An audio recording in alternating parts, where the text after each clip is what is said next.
Hi, I'm Dr. Mobell. I'm a family physician. I teach public health at the University of Arizona College of Medicine in Phoenix and see patients at a local clinic.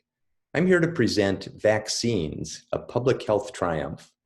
As we work on a coronavirus vaccine, I want to remind us how vaccines have dramatically improved all of our lives. Let's start with smallpox. This was a horrible disease. It used to kill millions of people, killed more people than any other disease in history. Those few who survived had terrible scars. And it's also the disease that we first came up with a vaccine for way back in 1796. Even then, there were anti-vaxxers who feared that it would make cows grow out of people because it came from cowpox. But the vaccine came in wide use, and smallpox was eventually wiped out in 1977. I have a scar on my arm from my smallpox vaccine, but neither of my two children had to have it because we don't have the disease anymore.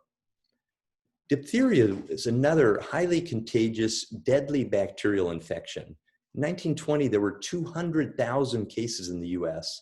My mother got diphtheria in the 20s and said she almost died from it, the sickest she ever was in her life. But a vaccine came out in 1923, and we only had one case in the United States in 1999. I've never seen a case in over 30 years.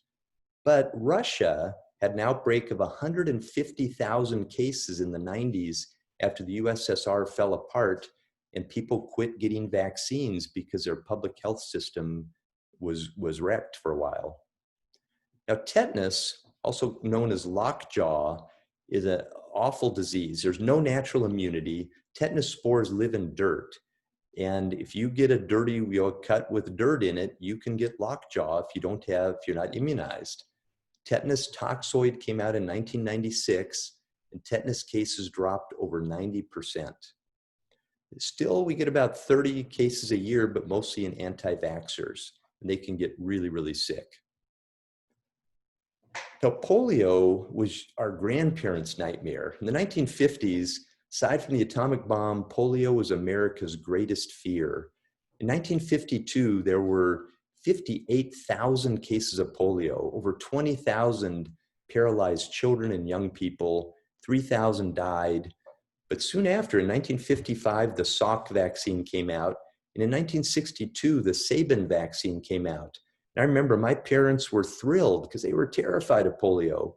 We lined up in school, and I remember getting a sugar cube with a little bit of pink stuff on it as all the kids in school got immunized in one day. Well, it worked tremendously. By 1994, there was no more polio in the US, and it's almost gone from the whole world. There have only been maybe 100 cases this year, all in Afghanistan and Pakistan. So we might get rid of polio just like we did smallpox. Now, measles is the most contagious infection known to man. Before we had a vaccine, everybody got measles. I got measles. I remembered it was miserable. High fever, terrible cough, this terrible rash. Now, Americans are pretty healthy, but even then, about 500 children a year died in the 50s from measles. But around the world, where kids don't have as good of nutrition and living conditions, 1 million children a year died worldwide. Well, a vaccine came out in 1967. It does not cause autism. We have multiple studies showing that the measles vaccine is safe.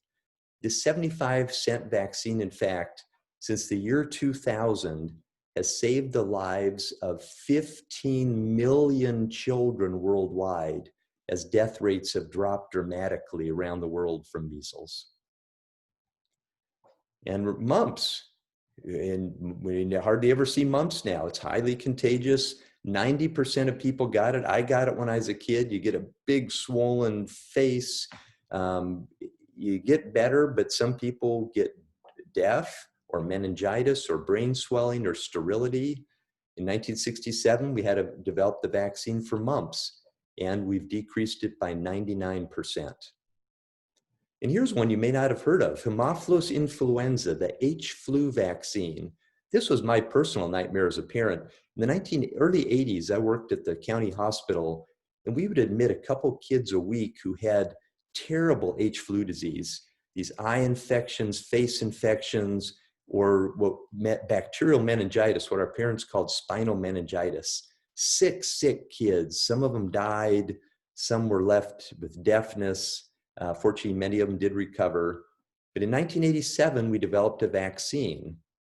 And here's what happened to cases. They dropped from 20,000 a year to 50. My oldest son was born in 1990, right after the vaccine was developed. And I said, please, I can't wait. Yes, I want him to have this vaccine. This is a terrible disease. And it's almost gone, almost gotten rid of. We've prevented many other diseases. Chicken pox, we hardly ever see. Hepatitis A, infectious hepatitis, and hepatitis B, serum hepatitis, are disappearing. The HPV vaccine can prevent most cervical cancer cases. Meningococcus, a deadly meningitis in college students, we can prevent most of those now. Whooping cough, we've made great strides. Rotavirus, a nasty diarrhea that both my kids had, is almost gone because of vaccine. Influenza or flu is tough because it changes each year, but we're making strides.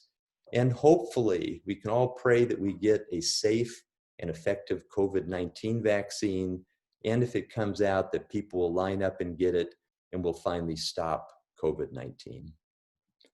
Well, I sure don't want to go back to those times. I don't want my grandchildren to have to worry about polio, and I don't want them to have to get measles and mumps and chicken pox. So please remember, vaccines have been an incredible advance for society. Thank you very much.